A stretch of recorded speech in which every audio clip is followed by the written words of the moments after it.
Every story of faith begins in a place of darkness, a valley, a storm, a moment when hope seems gone. Perhaps you have felt it. The silence of God when your heart was screaming for answers, the tears in the night when no words could explain your pain. This is where faith begins, not in sunshine, but in shadow. The Bible tells us of Job, a man who lost everything, wealth, children, health, and yet he whispered, "Though he slay me, yet will I trust him." Incredible, isn't it? Even in ashes, faith spoke louder than despair, and in our lives these valleys come too. Sickness, betrayal, loss, fear. But listen carefully, darkness is never the end. In the deepest night, the smallest light shines the brightest, and that light is faith. When the world says, "You are alone," heaven whispers, "I am with you always." When despair shouts, "It's over," Christ declares, "It is finished," but only for death, never for hope. This is where our journey begins, in the hour of trial, in the silence of tears, in the battlefield of the soul. And here we discover that faith is not a fragile candle. It is a fire that no wind can extinguish. In every journey of faith, there comes a moment of darkness, a valley that seems impossible to cross, a silence from heaven that feels unbearable. These are the trials, the moments when hope seems to fade and the soul feels abandoned. Yet, it is precisely here, in the shadow of despair, that the light of God begins to shine the brightest. Think of Job, stripped of everything, wealth, health, even the comfort of his family. His friends misunderstood him. His body was broken, and his prayers seemed to echo into emptiness. Yet Job's story is not one of defeat. No, it is a story of endurance, of trust, of holding on when there was nothing left to hold. And through his pain, Job discovered something greater than comfort. He discovered the faithfulness of God. My friend, trials are not the end of the road. They are the training ground of the soul. When we are weak, He is strong. When we feel lost, He is guiding us. When we cry in the night, He counts every tear. Do you hear that? Every tear. Not one is wasted before the Lord. The Apostle Paul reminds us, "We are pressed on every side but not crushed, persecuted but not abandoned, struck down but not destroyed." These words are not poetry, they are battle cries for the weary heart. They remind us that suffering is not the final word, hope is the final word, and hope does not come from the absence of pain. It comes from the presence of God in the middle of pain. Perhaps today you carry a burden that feels too heavy. Perhaps your heart whispers, "I cannot take another step."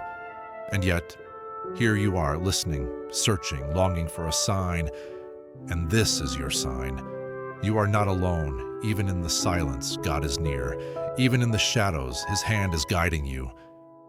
Even when you feel forgotten, you are remembered in heaven. Do not despise the trial. Do not curse the storm. For it is in the storm that you will see the one who walks on water. It is in the fire that you will meet the one who never leaves your side. And when the trial passes, yes, it will pass, you will emerge not weaker but stronger, not empty but overflowing, not broken but refined like gold. So lift your head. Breathe again. Whisper to your own soul, "This valley will not last forever." Because beyond the valley there is a hill, and beyond the hill there is a sunrise, and beyond the sunrise there is a God who never fails, never abandons, and never stops loving you. There is a truth that the world cannot understand, a paradox that confuses human wisdom. It is this, that in our weakness we discover real strength. The world teaches us to hide our flaws, to project power, to appear unshaken. But the gospel speaks another language. It whispers, and sometimes it shouts, that weakness is not the enemy. Weakness is the door through which God's power enters. Paul himself cried out to the Lord 3 times, begging that the thorn in his flesh be taken away. Yet the answer from heaven was not what he expected. God said, "My grace is sufficient for you, for my power is made perfect in weakness." Think about that. Perfect power revealed in imperfect people, glory shining through cracks of brokenness, divine strength clothing fragile flesh. Have you ever felt too small, too broken, too unworthy to be used by God? Listen closely. Those feelings are not disqualifications. They are invitations. Invitations to let God's strength be displayed in your life. When David stood before Goliath, he was not the strongest, nor the tallest, nor the most trained. He was a shepherd boy with trembling hands and a simple sling. Yet in his weakness, the strength of God turned a boy into a giant slayer. Beloved, weakness is not shameful. Weakness is holy ground. It is the place where we stop pretending to be in control and start confessing, "Lord, I need you." And in that cry, heaven responds with power, with courage, with peace beyond understanding. Perhaps your weakness today is not physical. Perhaps it is the burden of anxiety.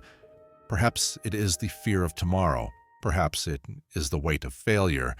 Whatever it is, let me tell you, you are not defined by your weakness. You are defined by His grace. The same grace that sustained Paul, that lifted David, that carried Job, that strengthened countless saints across centuries. That same grace is available for you right now. So do not run from your weakness. Do not hide it in shame. Lay it down before the Lord and watch. Watch as He turns trembling into triumph, fear into faith, and despair into a testimony that cannot be silenced. Because in the kingdom of God, the weak are strong, the last are first, and those who surrender everything discover that they lack nothing: forgiveness. A word so simple to say, yet so difficult to live. Many carry wounds that are years old, words spoken that cut like knives, betrayals that left scars, rejections that still echo in the silence of the night. And the heart cries out, "I will never forget, I cannot forgive." But listen carefully, forgiveness is not weakness. Forgiveness is not pretending the pain never happened. Forgiveness is strength. Forgiveness is freedom. Forgiveness is the choice to release yourself from the prison of bitterness. Jesus on the cross, humiliated, rejected, betrayed by those He loved most, looked toward heaven and said, "Father, forgive them, for they know not what they do." Do you see it? Forgiveness was His last gift. Forgiveness was His final victory. Not revenge, not anger. Forgiveness. When we forgive, we reflect the heart of Christ.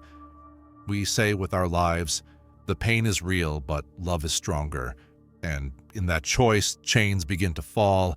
The chains of anger, the chains of resentment, the chains of the past that keep us tied to what hurt us. But make no mistake, forgiveness is not easy. It is a journey. Sometimes it begins with a whisper, "Lord, I want to forgive, but I don't know how." And God in His mercy gives us the strength we lack. He teaches us step by step. He heals us slowly, gently, faithfully. Perhaps you are carrying a wound right now. Perhaps a name, a face, a memory is burning in your mind. I tell you this with love. You were not created to live in chains. You were created to live free. Do not let yesterday's wound steal tomorrow's peace. Forgiveness does not change the past, no, but it transforms the present. It heals the soul, opens the future. It gives you back your breath, your joy, your strength. So, take this step. Whisper their name before the Lord. Say, even if your heart trembles, "I forgive." And as you do, heaven will whisper back, "So do I." Forgiveness will not erase your story. It will redeem your story. And your scars will no longer speak of pain, but of victory, of healing, of the love of a God who turns broken hearts into testimonies of grace. There is a peace the world cannot give, a peace not found in wealth, nor in success, nor in applause, a peace that does not vanish when storms rise or when the ground trembles beneath our feet. It is a peace beyond understanding. How many search endlessly for calm? They chase distractions, fill their days with noise, and yet When the silence comes, the heart is still restless, but true peace is not the absence of storms, it is the presence of God in the middle of them. The disciples once cried out in fear as the waves crashed against their boat. But Jesus stood and said, "Peace, be still." And in that moment, not only did the sea grow quiet, their hearts did too. This is the secret. Peace begins inside before it is seen outside. Peace is not built on circumstances, but on trust. Trust that God is bigger than the trial. Trust that His hand is steady when ours are trembling. Trust that He is faithful even when the future is hidden. Maybe right now your life feels like that storm-tossed boat. Maybe fears roar louder than your prayers. But I tell you, if Christ is in your boat, it will not sink. You may be shaken, but you will not be destroyed. True peace does not mean all questions are answered. It does not mean the pain disappears. It means you are held. It means you are not alone. It means that even when your tears fall, your soul whispers, "It is well." This peace cannot be stolen. The world did not give it, and the world cannot take it away. It is anchored in eternity, secured by the love of the one who conquered death. So tonight, rest, breathe, release your fears into His hands. The storm may rage, but inside the King of Peace speaks stillness over your soul. And when the world looks at you and cannot explain your calm, remember, it is not human, it is divine. It is peace beyond understanding. We live in a world that tells us to fight, to win, to never bend. But the kingdom of God speaks a mystery. The greatest strength is found in surrender. Not surrender to defeat, not surrender to despair, but surrender to the will of God. So many of us resist. We cling to our plans, our control, our ways, and yet the more we hold on, the heavier the burden becomes. But when we open our hands, when we say, "Lord, not my will, but yours be done," a weight is lifted. Look at Jesus in Gethsemane, the most crushing night of his life. He fell to the ground, his soul overwhelmed with sorrow, and yet he prayed, "Father, if it is possible, let this cup pass, but not my will, yours be done." And in that surrender, he found strength to endure the cross. Surrender is not weakness, it is trust. It is choosing to believe that God's way is higher than ours, that His plan is greater, even when we cannot see it. Perhaps you are fighting battles you were never meant to fight alone. Perhaps you are carrying burdens you were never meant to carry. The invitation is simple. Lay them down, surrender, release. And here is the paradox. When you surrender, you do not lose, you win. You gain peace, clarity, hope. You gain freedom from the crushing weight of self-reliance. You gain strength, not your own, but His. To surrender is to step into the arms of the one who never fails. To surrender is to walk not by sight, but by faith. To surrender is to rest, even in the unknown, because you know who holds tomorrow. So breathe, let go. Say the words, "Lord, I surrender," and watch how heaven answers with strength, courage, and peace you could never create on your own.